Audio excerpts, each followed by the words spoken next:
Hey everyone, welcome to Aussie Footy Chats, episode 24, Victorian Draft talent. So we're going to talk about the Victorians today and what talent they have. So they have two sides, Vic Metro and Vic Country. They are a big state, so they'll be able to field two sides, and they're always full of talent. Victoria being the home of footy. So yeah, we're going to talk about Vic Country first and the players that they've got. So the talent that they have. So we're going to start with the potential number one pick, William Dersma. So yeah, he's the brother of Xavier Dersma in the 2018 draft, and also Zane Dersma in the 2023 draft, and Yasmin Dersma, that's his sister who plays AFLW.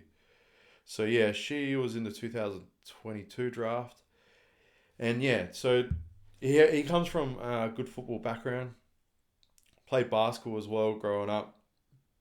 He was the under 16s MVP in the state championships. And yeah, his father just got life membership at Gibson Power, I believe. So yeah, he's developed himself into a good player. Standing at 193 centimeters, around about that 6'4" mark. He has the ability to run and dash and carry the ball with some height on him. Essentially, he's molded his game around Marcus Bontempelli, and you can see the way that he runs and carries the ball. There's not much difference. He could be the best Dersma going, easily by the resume that he's already got. So yeah, his athletics ability to run around the ground and carry the ball, and also break from stoppage is quite good.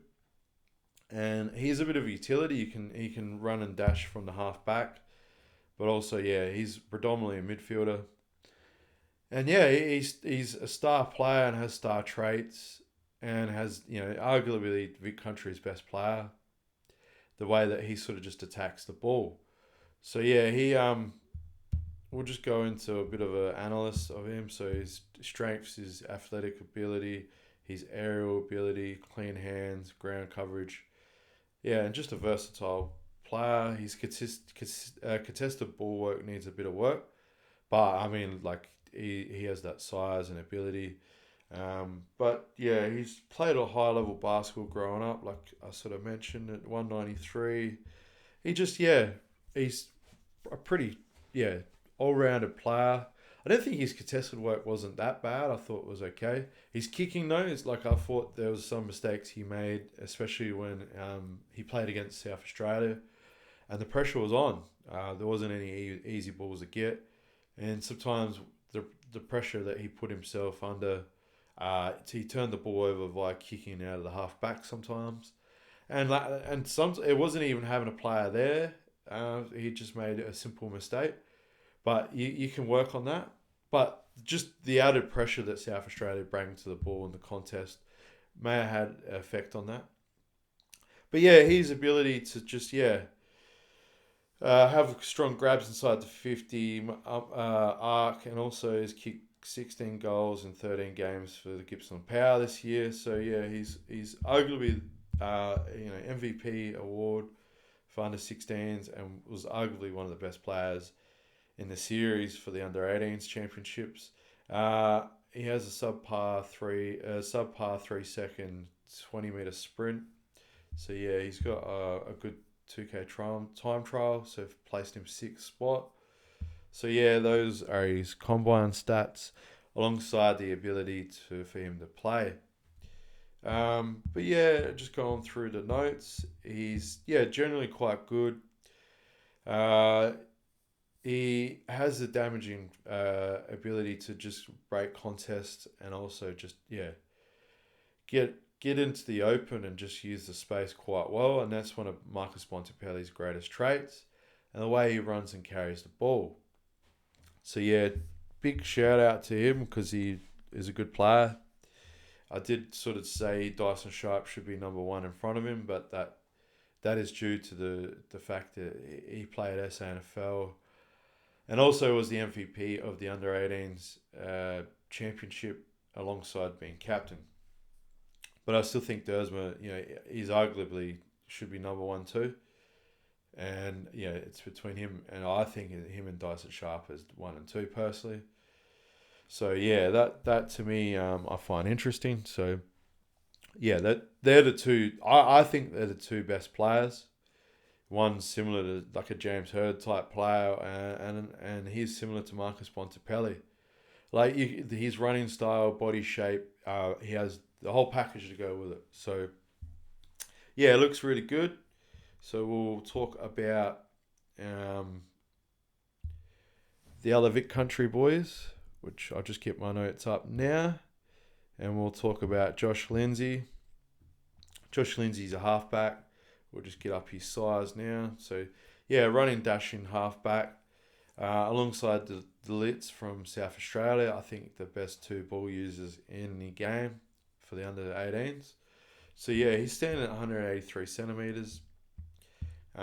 He's got a lethal left foot, great decision maker, the ability to sort of just use the ball, a bit like a Dan Houston type player.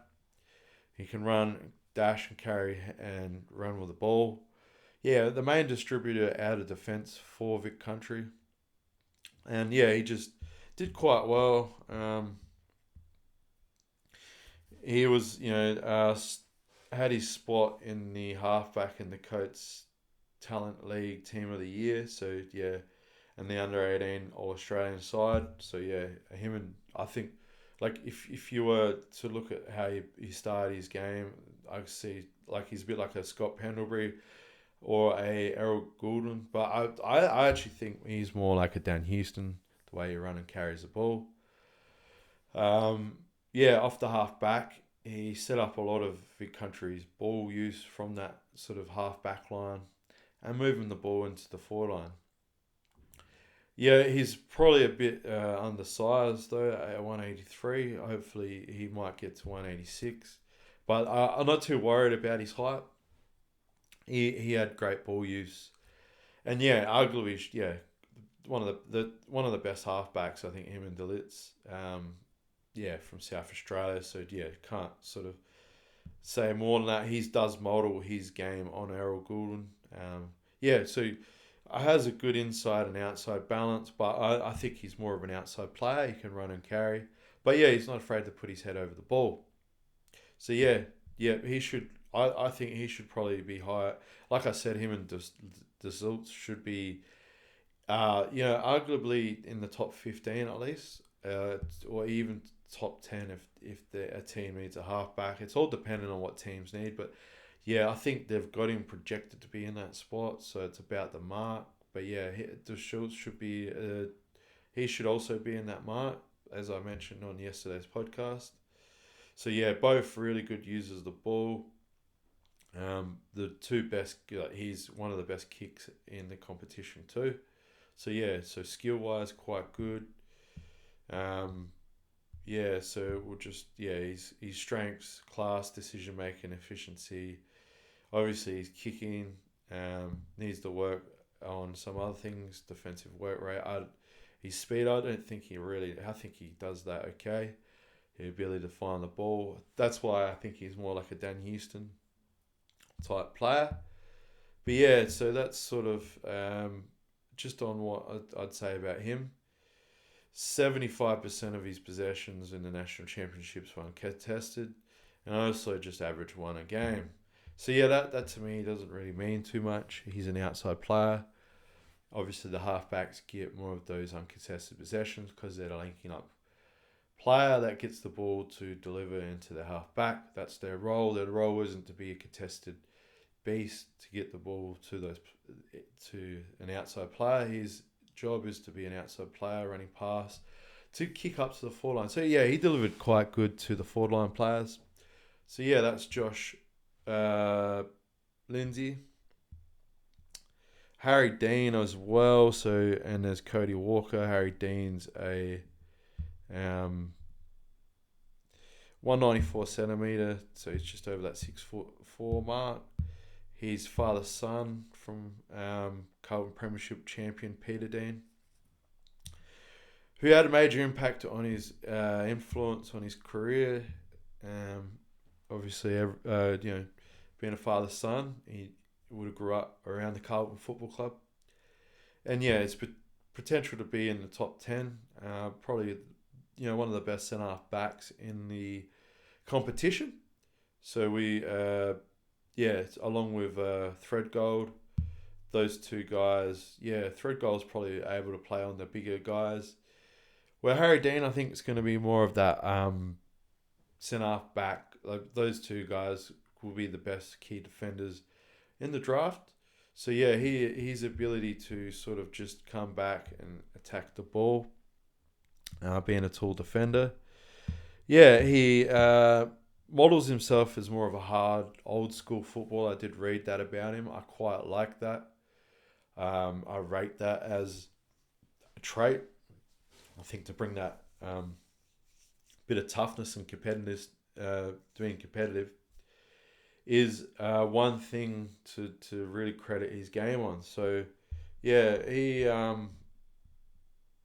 says his games are more like Mitch McGovern or Nick Hayes. Nick Hayes has helped mentor him since he's come over from GWS. So, and also with Nick Newman, also sort of being a bit of a guide for them into the a role model into the Carlton Football Club. So yeah, Mitch McGovern, tough sort of guy that just retired from West Coast. So if he sort of molds his game around that, he's going to be a great centre-half back. And could be a future All-Australian in the Carlton side. So he also was named All-Australian and was arguably unlucky not to have taken the Most Valuable Player award with his ability to work on the ground. I think Dyson Sharp had that sewn up, so that's just reading a summary about that. So, but that doesn't mean that he's not a great player, and was arguably best on ground. He has good intercepting abilities and abilities to play one-on-one football and doesn't want to lose a contest. So great traits, quite like it. So the other father's son also is Cody Walker, son of Andrew Walker. Sort of a running midfielder. Bit of an inside and outside midfielder. Standing at 184, so he's still growing a bit. I think he's playing above age as well. I'm not 100% sure on that one, but I think he's playing above age. So he's got a great running game as well on the outside. A bit different to what his dad was. His dad was more of a third key tall up forward or a wingman. And took one of the marks of the year not long ago. So he has the ability to be a good player. And we'll see how he goes. And also,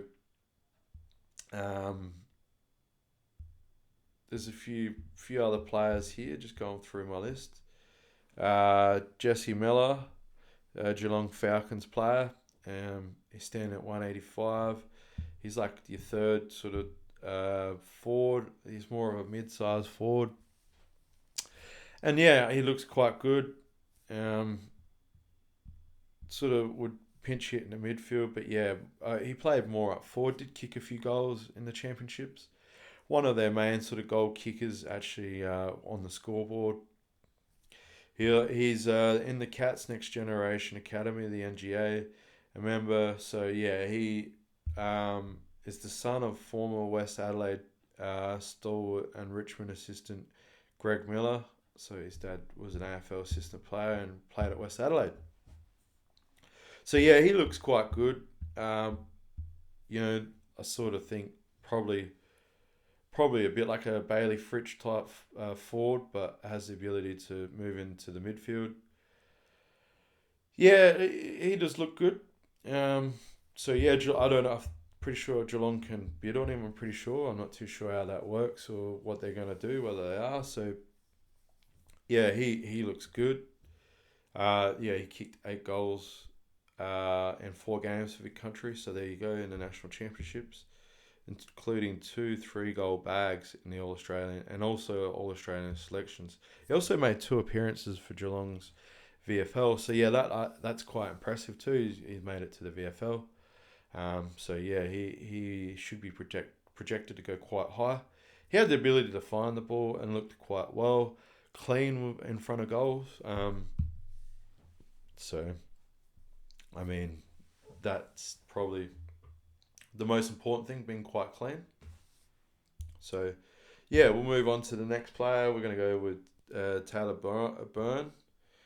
So he is a midfield / forward, 174, so a bit undersized, but yeah, a bit of a sharpshooter around goal. Did kick a goal, a few goals, a left footer, has an impact on the contest, bit of a pressure forward by going both ways, so speed and impact. So like I said, having pressure, kicked a few goals, and just going through a bit of his summary. So yeah, he was in GWV's Best and Fairest Award winner, and named in Coates Talent League Team of the Year. So yeah, he's the only sole person from his region to be in a national draft combine invite. So yeah, they rate him highly. So yeah, sort of the only guy that make it from his region. So yeah, his pressure forward acts are quite good. Bit undersized, but yeah, sort of one of the good small forwards. Played quite well. So we'll go on to the next player.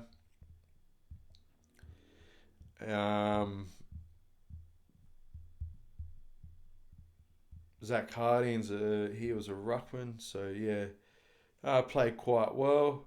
199 centimeters. The ability to move forward and run and dash with the ball in the midfield, act like a second or third midfielder while rucking. Kicked a nice running dashing goal. Looks quite good. Obviously we got another good ruckman in that year, but yeah, he was in the team of the year for Coates Talent League, and yeah, was in Vic Country. He was Vic Country's ruckman, and yeah, made it all the way to the championship final, and played quite well. So yeah, he's 199 centimeters, and yeah, he is projected to be a late / rookie. That should be higher, I reckon, in a way. Yeah. So we'll go on to another player.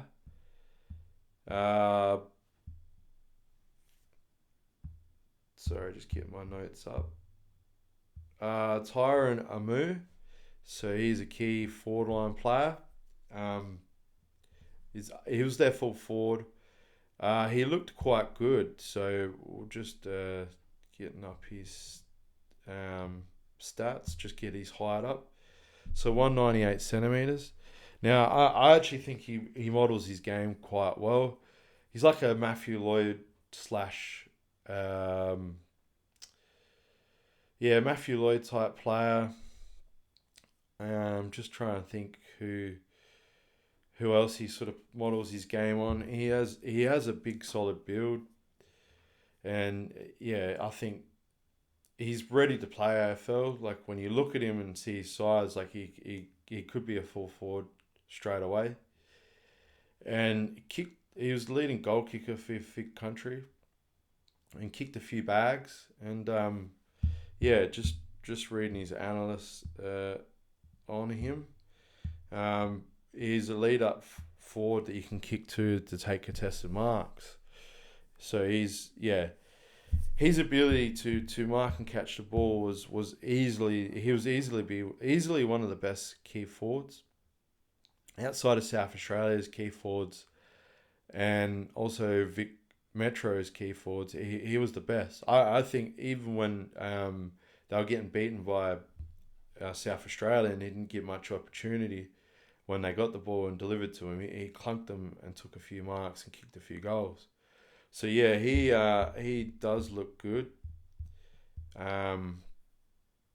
He looks like he'll be one of the key forwards of the draft. So they don't really actually say where he's going to be picked in. They haven't even named him in the top 30. So I'm really surprised by that. So this guy is probably going to go in the 30 to 40 bracket. So like if your team has a draft pick at that stage, like I reckon someone will take a gamble and pick him up earlier than that. Like you can't let this guy go through and like he's ready made to be a full forward. So yeah, he just looks like that sort of player that's going to be good and can clunk him up forward, and like a Matthew Lloyd type sort of build and player, and can kick a goal outside 50. So yeah, I don't get why he's not being rated more. Um, Sort of, I guess the things that he needs to improve on is endurance and speed. He's a big boy, and yeah, yeah, that's just going to be how it is. He's not going to have a fuel tank of a midfielder. He's a key position forward line player, and that's where he belongs. He's a clunking full forward. You know, you don't see guys like this come through the program the way he is. His legs are already filled out. His core strength and body size is really good. So yeah, I don't get how he's slipping through to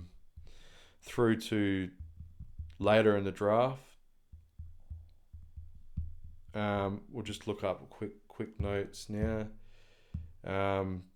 Yeah, well, I also think probably he models on his game on Tom Hawkins. So Tom Hawkins, Geelong retired full forward. He's got that sort of body structure and size, so I just had to pull that out my notes. So yeah, really, really rate his size. And I don't know how, like, Tom Hawkins was a father-son for Geelong and was a high pick, I believe, from what I remember. And like, I just don't get why he's not. Who needs a key forward? This is your man outside of South Australia's key forwards. And we'll talk about Vic Country in a second as well. So we'll just finish the rest of the notes. There's Noah Hibbins Hargraves for Vic Country, 186 centimeters. Forward/midfielder, got on the scoreboard early, looked quite good. He was in the team Coates Talent League Team of the Year, and missed the National Draft Combine through illness, but he's a Western Bulldogs supporter and identical. Will Day is the player he looks up to for his versatility. But yeah, he's a close teammate of Harvey Langford, who was off in last year's draft and playing for Melbourne. But yeah, he played quite good. His final game in the Carnival was against Vic Metro. It meant he missed out on a possible VFL debut for Richmond. So yeah, he's about the mark. And he's almost made the VFL team for Richmond. So yeah, they've sort of developed him well. Just quite good around the goals. He can play in the midfield. Has a bit of size on him, 186. So he's potentially could be a bit more if you put on some size. Could be a bit like a Isaac Heaney. He's not exactly good above his head, but his strength is good above his head. Sorry, got that. Read my notes wrong. He's good above the head, so yeah, could be an Isaac Heaney type player, has good finishing around the goal, and the ability to move in the midfield and be a running outside type player, and can still be in and under, but yeah, more of an outside type player. So yeah, that's who I think he's can mould his game around. So that does cover Vic Country pretty good. There's also Riley Onley. So he is a 195 centimeter player, sort of a bit like a Patrick Cripps, Bontempelli, mixture between the two. He was one of Vic Country's best players too. So he was, a midfielder, powerful tall midfielder with speed and clean hands, and can move the ball, obviously being on the inside, and the ability to run and dash on the outside. So yeah, under a 16 Vic Country representative. He also only spent time honing his craft with the Magpies and the VFL team.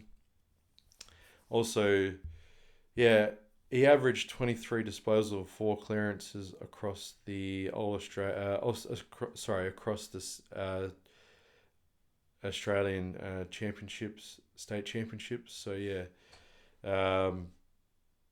he is all Australian. Sorry, I sort of butchered that one. Just was reading two things. Yeah, so yeah, averaged 23 disposals, 4 clearances across the carnival, and earned all Australian selection. So to put his name in the top 30 contention. This guy's a good big bodied midfielder. Yeah, he deserves to be up there, and has the ability, like I just said, he has the explosiveness of Horn Francis, but also has the height of Patrick Cripps and Marcus Bontempelli. This guy reminds me a bit of Matthew Leray from South Australia. They're your two sort of tall midfielders who have the ability to run and dash and carry the ball. Quite similar sort of player. He should probably be higher in the draft alongside William Dersma. They're the two sort of big midfielders, and the ability to quite similar sort of players. Probably, I think, he did earn an invite to the National Combine, although his hamstring injury kept him out of testing. So, yeah, he's a Hawthorn supporter who looked up to the likes of Patrick Cripps and Marcus Bontempelli. So, yeah, that's just I don't know why he's not higher. Vic Country finished quite high on the actual list. So, yeah, just that covers him quite well. Hugo Makundu, he's a good player too, 180 centimetres, only small. But yeah, dangerous small forward, also midfield option, capabilities to impact the game, and accumulate higher numbers and of possession. Boasting a bit of X factor, he's Geelong Falcons prospect. So he's from the Geelong Falcons. They do quite well. They're a bit of a footy factory down there. He's had a strong under 15s. He also represented Vic Country in the under 16s championship, and managed 12 games last year in the Coates League, or for the Geelong Falcons under 18 side. His start was delayed for 2025, suffered setback with a few injuries. But made his way back into the Falcons side in late April and produced a handy performance to push himself back into the state team. Makundu is a high half-forward role, especially against South Australia, where he was considered by many as the best player on that day. Saw his name rise up the draft board. Pretty good. And transitioned in the midfield and had 15 disposals. 7 scoring involvements, so he's a good linking player on the outside who can impact and help his teammates score.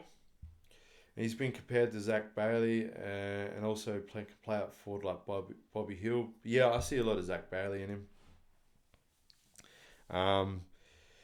It's quite interesting. He's been compared to Ryan O'Keefe as well. I see probably a Zach Bailey type player. He did get a lot of the ball and was a good outside player. Underrated too. He's not actually in. I don't actually have any predictions for him in the draft. But being at Geelong, knowing how good they are with who they pick, they'll get him late because no one's going to look at him and get him early. Don't know why though. He's a really good player. So once again, Geelong, they're probably going to have another star player, like a Zach Bailey type guy in their midfield, another run and dash can carry type player. So I think I covered most of the players there. The ones that are going to be high in the draft for Vic Country. So that covers Vic Country quite well. I'm just trying to make sure I got it all correct, and I've gone through all the players just to make sure I haven't missed out on any of them. Just going through my list now. So yeah, there's like a good list of players, but they're like the top end of the players and who they're going to sort of pick in the draft. So we'll move on to Vic Metro now, and I'll just bring up my notes to bring them guys into the lineup. So yeah, Vic Country wasn't as didn't have as much talent as Vic Metro doesn't have as much talent as what I talked about Vic Country then. So yeah, we're gonna start off with Lewis Emmett. So yeah, he is a 199 centimeter ruck / forward.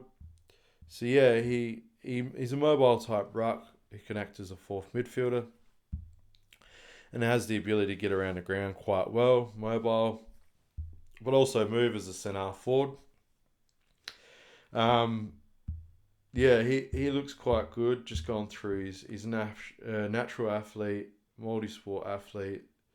Yeah, impressed in the draft combine, particularly in the 2K time trial, and he registered a 6.07, so that's pretty good for his size and height. He moves around quite good.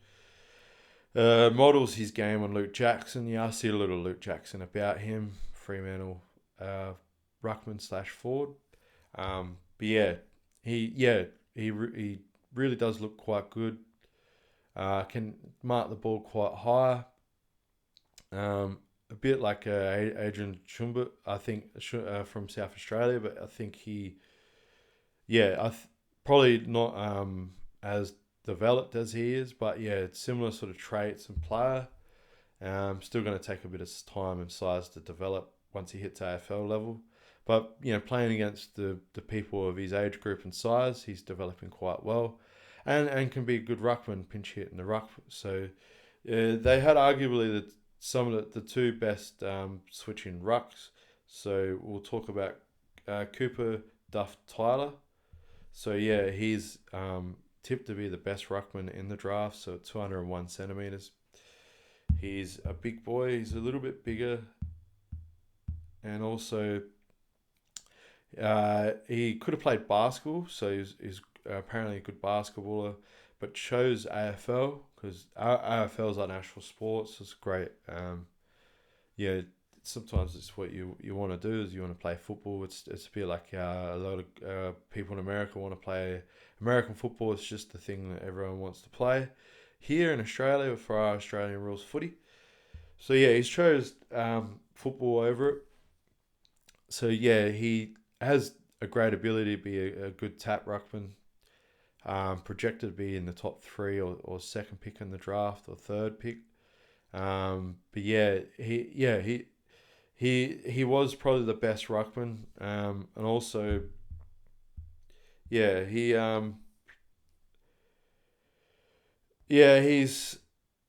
another graduate from Essendon Grammar.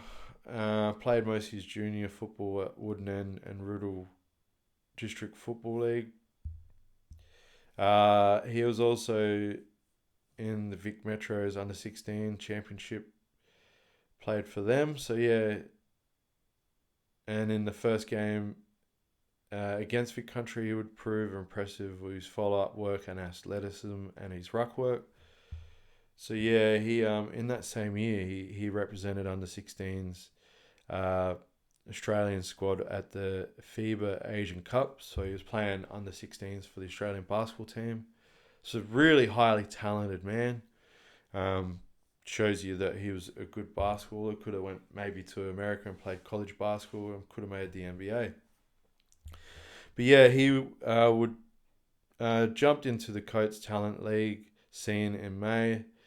He'll also represent Vic Metro in the under-17s game against Queensland, where he played as a forward. So it was a rough day, but he showed resilience, hitting the scoreboard late with 2 goals.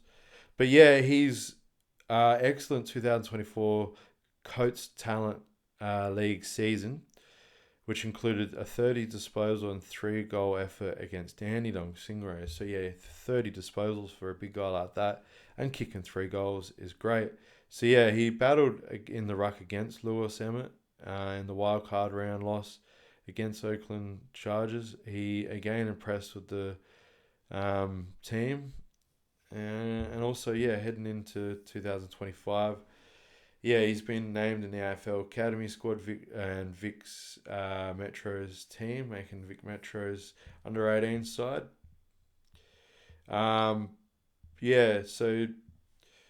He had strong performances across the board. He played the AFL Academy game against Richmond and Coburg, and I guess that was the VFL's team. And a strong performance for the Essendon VFL team against Sandringham last round of the season. So he played a bit of VFL and performed quite well. And his game's been compared to Tom De Koning. So yeah, arguably the best ruckman in the AFL early in this year. And looks quite good. So yeah, I can see why he's a high draft pick. If that's the case, yeah, Tom De Koning's going to probably be one of the best ruckmen this year, going to a new team at St Kilda. So yeah, it seems like I think West Coast do need a ruckman he's played a little bit of VFL at the end of the year.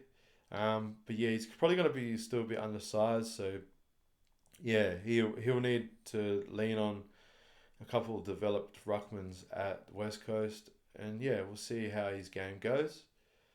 And yeah, he could, I think West Coast potentially going to be 1 and 2 with, or 1 and 3 depending on the father-son, the academy picks with Ewan. But he's got all the potential in the world.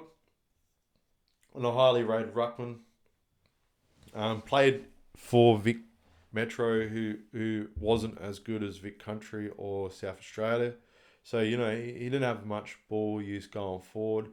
And also, like, his ruck work, probably would have looked better if he had a better midfield.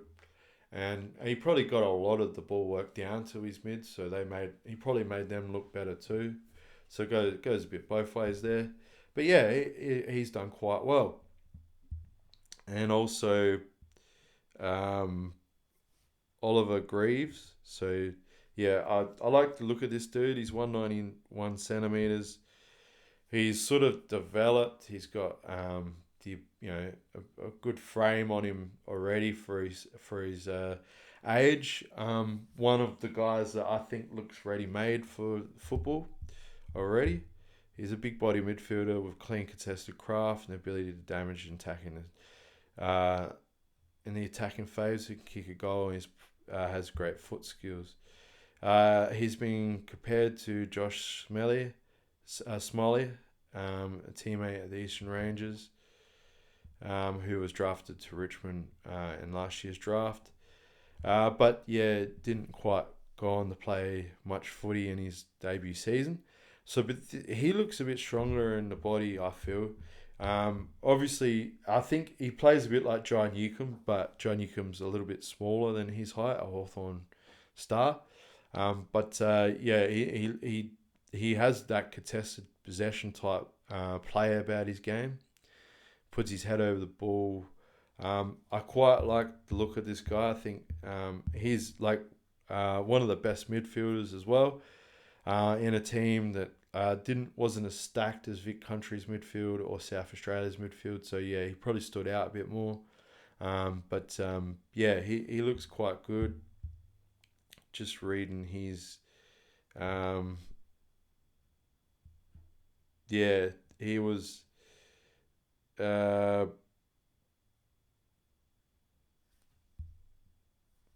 was plenty of preseason conjecture around the midfielder. He is a potential next generation academy ties to Hawthorn, although the Hawks were denied priority access to likely first round draftees. I'm not sure what happened there and why they were denied, but I would say Hawthorn might get him at pick 10 that they've got, which I don't know if he'll get picked up earlier. This guy should have probably being allowed to be at Hawthorn. Ironically, Greaves supports arguably their fiercest rival Geelong, so he's a Geelong man. And the great uncle of Edward Kaji Greaves, who was the Cat's Best and Fairest Award, the Cat's Best and Fairest Award was named after. So yeah, he got a fair bit of talent there. He's he's got a great grandfather that's quite a talented player. Oh, sorry, great uncle, sorry. And yeah, has the ability to sort of be, a blend between, like almost like a Patrick Cripps type player too. I see a bit of Patrick Cripps about him. The ability to go up forward. And look, he, played for Vic Metro in a side that sort of, he did get first dibs of the ball from having a good ruckman, but outside of that, delivering the ball down forward. They did have a good key forward, but they didn't sort of have enough half forwards around him to make the most of it. They obviously do have another small forward that I'll get into in a sec. But I think, Hawthorn, I know they couldn't get him, but maybe they can get him at pick 10. Ideally, I think he would suit Hawthorn's lineup, and that's the one I would be going for if I was Hawthorn. So we'll get into the next player.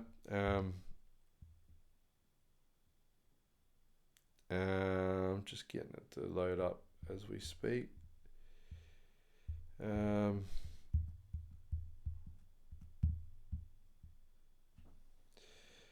Thomas Burton, Archie Ludwig, sorry. Just loading it up. So yeah, Archie Ludwig is a 197 centimeter key forward. So yeah, the ability to play up forward and be a key target.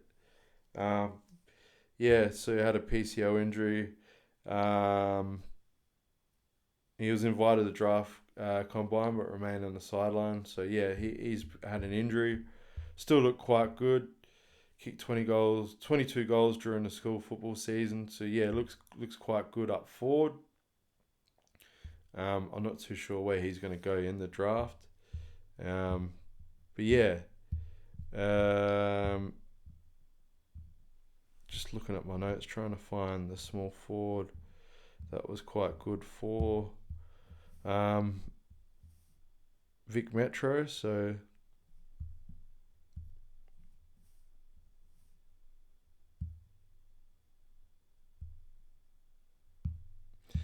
we just got to bring it up here. So sorry, just looking for my notes here.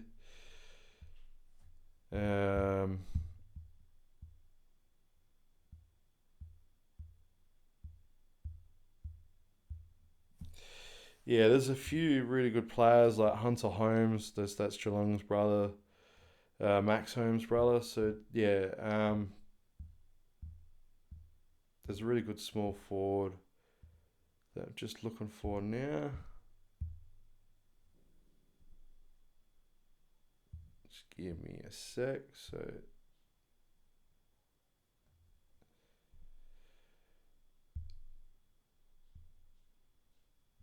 So yeah, there's a small forward. Just looking through my notes, just trying to find him. Where is it?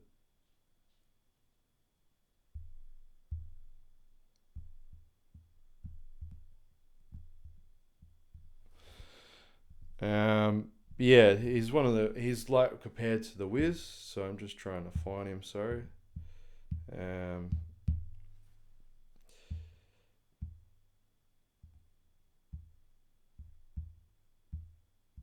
Lockie Doveston. So yeah, that's the Zach one I was looking for. Sorry, I had to look through my notes. I got about 6 or 7 pages of notes here. So yeah, it's he's been compared to the Wiz, dangerous small forward who plays with swagger, speed, and capability of impacting the scoreboard and applying tackle pressure on the defensive lineup. So he can come in and be a pressure forward. He has the flowing mullet. That's quite, he has that sort of look about him. Um, he was sort of, coming into this year's draft, he had already established himself to be one to watch for Vic Metro in the under 16s national championships. Yeah, so named in the All Australian team in the under 16s. So he's got that behind him. He was in the league, Coates Talent League Team of the Year. And also, he averaged 16 disposals and kicked 38 goals across his 16 games. So, um, that's a good record to have. So he's 24 disposals and 2 goals in the grand final was crucial to the reigning champions Sandringham. For Vic Metro, he was similarly damaging, averaging more than 2 goals a match, 13 disposals across the 4 games, and his standout performance came in a 7-goal victory over the Allies, where he drilled 4 majors and had 18 disposals. So after that he was named in the National Championships All-Australian side for 2025. He's also featured at VFL level for Box Hill Hawks, where he had the tenacity and tenacity, and also was successful. He finished the round 20 clash as an eventual premier, and also had 18 disposals, and also showed the ability at the next level, and also had impressive national draft combine to register a 4th best ever in the agility time. So quite agile, quick, reasonably quick as well. So he's agile, can move, can sort of move around on a quick sort of step. What height did I say? He's quite small, wasn't he? So 178. So he just has a bit of X factor about him. Probably probably is the best small forward in the draft as well with Pekka. Those 2 guys, one from South Australia. Obviously, Pekka didn't kick as many goals and as this resume on his resume, but I feel like Lucky Doveston, he looks to be the goods, and that does cover Vic Metro quite well. So sorry, I had so many notes with that one there, so I had to sort of cover him. He's the last player that I wanted to cover as well, so we sort of ran the course a bit there, and we covered Vic Metro pretty good. They didn't have as much talent as Vic Country, so I hope you enjoyed tonight's podcast, and go on to the draft. I hope everyone enjoys it, and thank you.